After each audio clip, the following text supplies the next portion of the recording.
Казалось бы, маленькая безымянная речушка в центре Сухума не может нанести какого-либо вреда населению, но во время сильных дождей гнилушка, так в народе называют эту речушку, часто дает о себе знать. Вот и в начале августа во время наводнения она вышла из берегов и затопила дворы близлежащих домов.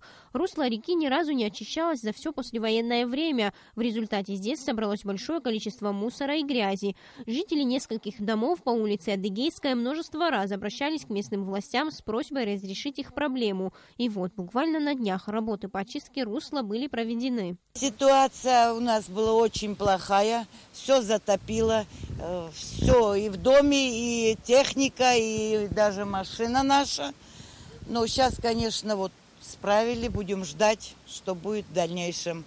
За несколько дней речушка была полностью расчищена спецтехникой, русло увеличено вдвое. Радости местных жителей нет предела. Теперь, говорят они, мы можем спокойно спать и не переживать, что вода вновь хлынет во двор. Сария Смырастамургожба, Абхазское телевидение.